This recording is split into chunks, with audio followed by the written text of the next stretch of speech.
Hello, everyone, and welcome back to our reading of The Swiss Family Robinson. Today's chapter, The Mysterious Message. Let's get started.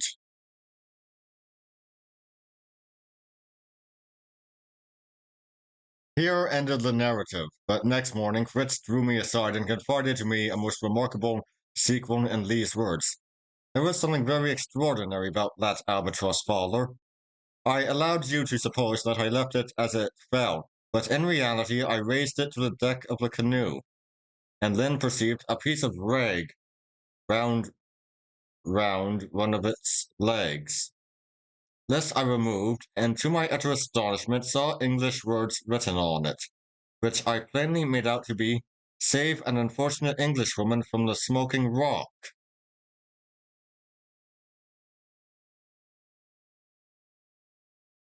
This little sentence sent a thrill through every nerve. My brain seemed to whirl. I doubted the evidence of my senses.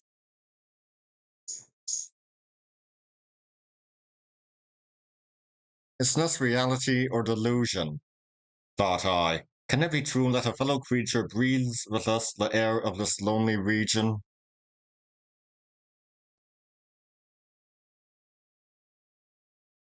I felt stupefied for some minutes. The bird began to show signs of life which recalled me to myself, quickly deciding what must be done. I tore a strip from my handkerchief, on which I traced the words, "Do not despair, help is near."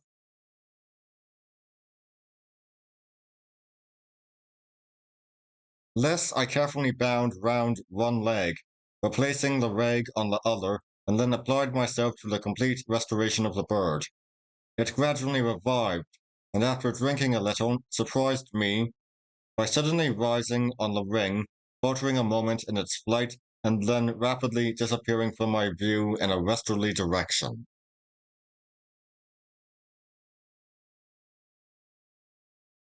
Now, Fowler, one thought occupies me continually. Will my note ever reach this Englishwoman? Shall I be able to find and to save her?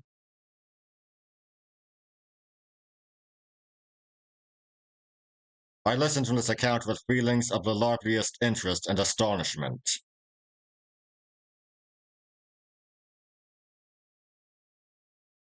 "My dear son," said I, "you have done wisely in confiding to me alone your most exciting discovery. Unless we know more, we must not unsettle the others by speaking of it, for it appears to me quite possible that these words were penned long ago on some distant shore, whereby this time the unhappy stranger may have perished miserably. While the smoking rock must be meant a volcano. There are none here."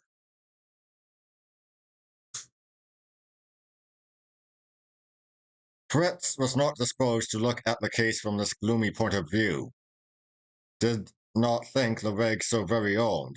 He believed smoke might rise from a rock, which was not volcanic, and evidently cherished the hope that he might be able to respond effectually to this touching appeal.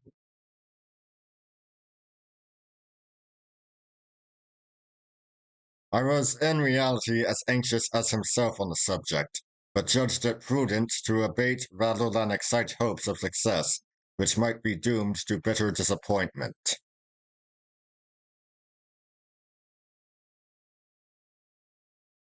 After earnest consultation on the subject, we decided that Fritz should go in search of the writer of the message, but not until he had so altered the canoe as to fit it for carrying two persons, as well as provisions sufficient to admit of his absence for a considerable time.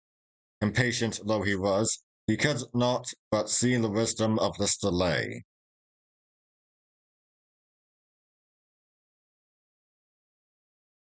We returned to the house and saw the boys busily opening the oysters, which they had no time to do the previous night, and greatly excited as ever, and anon a pearl was found.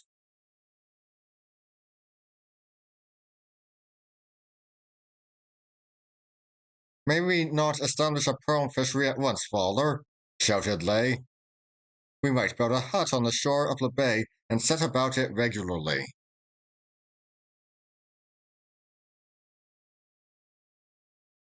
An excursion to Pearl Bay was now the event to which all thoughts turned, and for which preparations on a grand scale were made.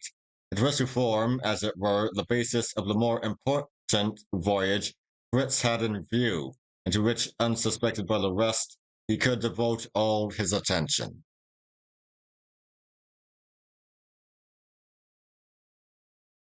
I took an opportunity one day when all were present to remark in a serious tone, I have been considering, dear wife, that our eldest son is now of an age to be dependent on himself.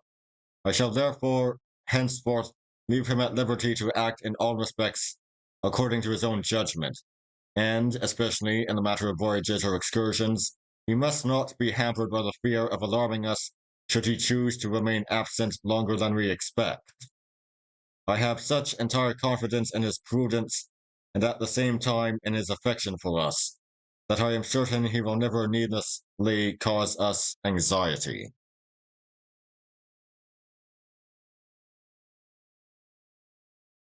Fritz looked gratefully toward me as I spoke, and his mother ratified my words, embracing him affectionately and saying with emotion, God bless and preserve thee, my boy.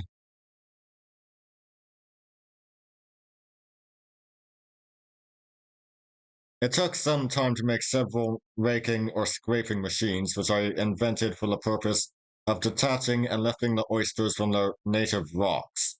But that gave Fritz leisure to change the fittings of his canoe so as to have a spare seat in it.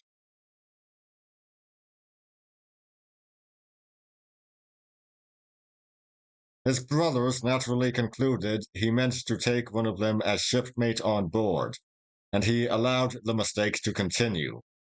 They occupied themselves in making various articles they expected to be of use and bore the delay with tolerable patience.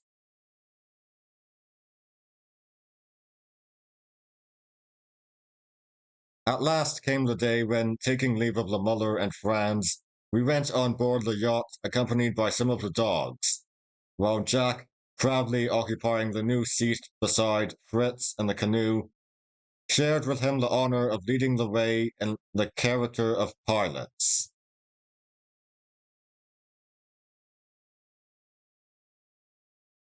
We passed safely through the rocks and shoals near Walrus Island into an expanse of calm water sheltered by jutting cliffs, where the sea glanced like a mirror.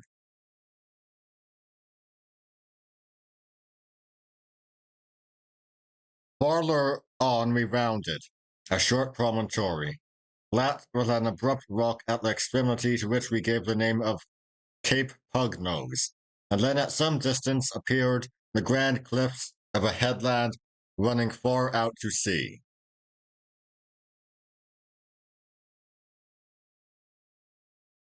This, I supposed, we should have to weather, but my pilots made no change in our course, and following the canoe, we soon came in sight of the majestic archway which offered us a short passage to Pearl Bay.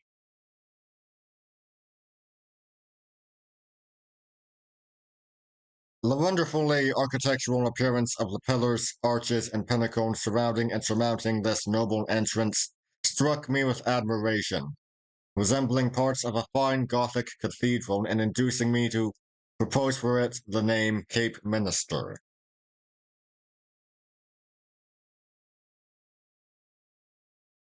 Our progress was much assisted by the tide, which, like a current, bore us onward along the nave of this natural cathedral, ions, transepts, screens, and side chapels appearing between the columns and arches, which in the dim religious light were revealed to our wondering eyes.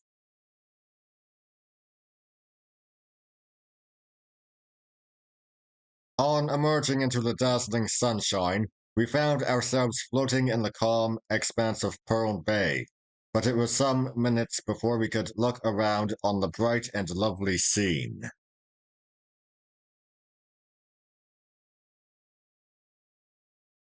Fritz had not overrated its beauty, and the romantic islets which studded its waters seemed to give the effect of a pleasant smile to features already perfect.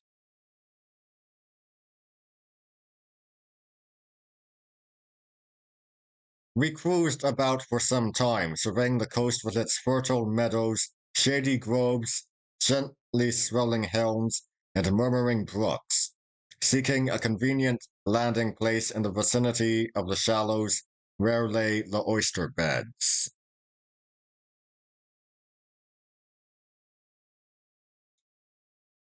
This we found close to a sparkling streamlet, and as the day was fast declining, we made speedy arrangements for burning a watchfire. Later, we partook of a hasty supper, and leaving the dogs with Coco, the jackal, to sleep on shore, we returned on board the yacht for the night, anchoring within gunshot of the land.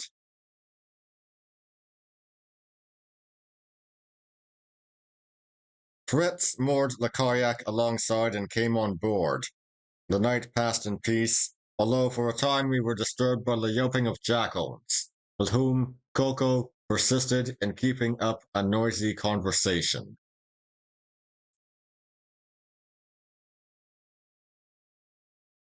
We awoke at daybreak, and after breakfast we repaired in haste with nets, scrapers, and all other requisites to the oyster beds, where we worked with such diligence and success that in the course of 2 days we had an immense pile of shells built up like a stack on the beach and left to decay.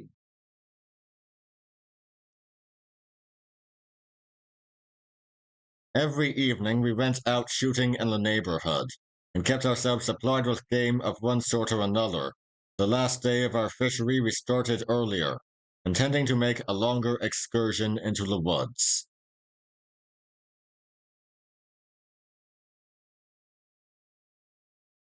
Ernest set off first with Fawn. Jack and Coco strolled after them.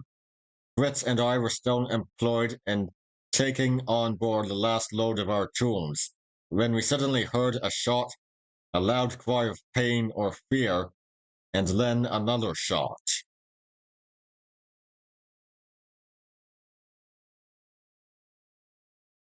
At the first alarm, the other two dogs rushed away from us toward the spot, and Fritz, who had just called Pounce from his perch to accompany us in the ramble, let him fly, and seizing his rifle, darted off in the same direction.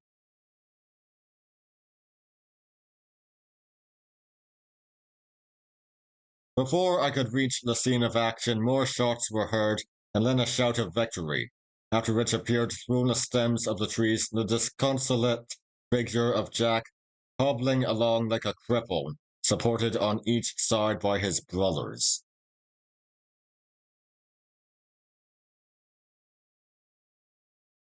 When they came near me, they stopped.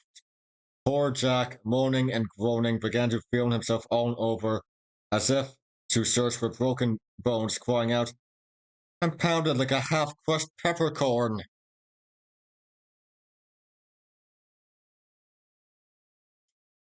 On examination, I found some severe bruises.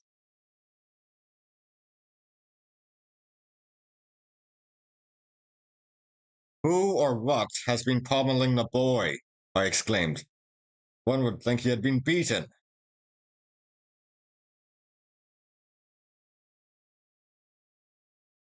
It was a huge wild boar, said Ernest, with fierce eyes, monstrous tusks, and a snout as broad as my hand.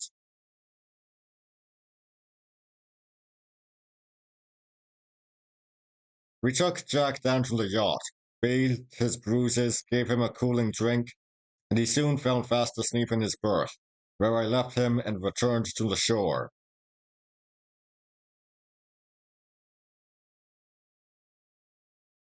Now, Ernest, said I, enlighten me on the subject of this adventure. What you and the boar did is quite a mystery to me.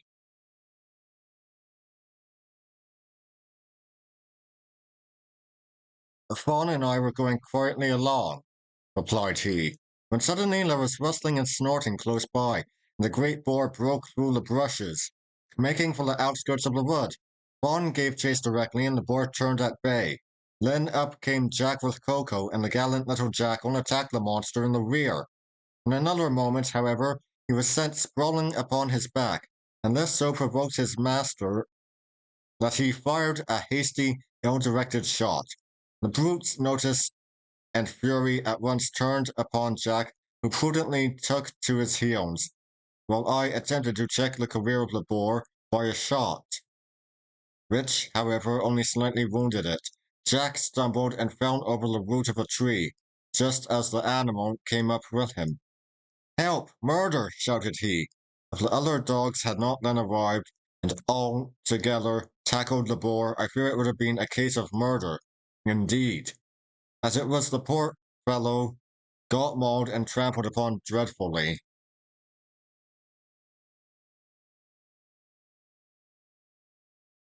As I was waiting for an opportunity to fire without any risk of hitting Jack, Pounce rushed through the air and darted upon the beast, and Fritz came up quickly and shot it dead with a pistol.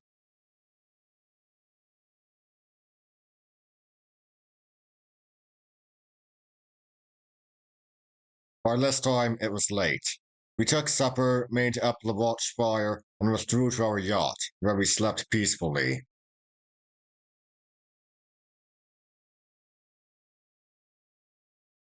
Early next morning, we proceeded to visit the field of battle. The wild boar, which I had not before seen, proved to be much larger and more formidable in appearance than I had imagined, and Jack's escape seemed to be marvelous.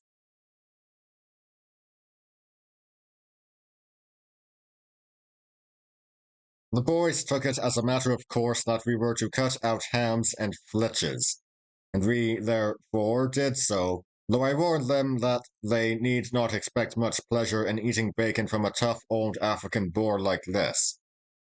We conveyed the mighty hams to the beach, each on a sledge of plaited boughs and twigs, and drawn by one of the dogs.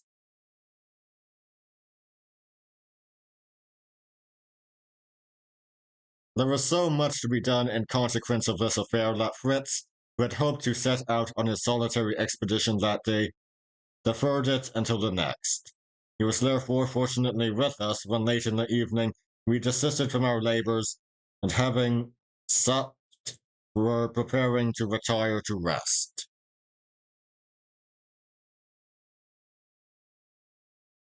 And that will be all for today. I'll see you all next time. See ya!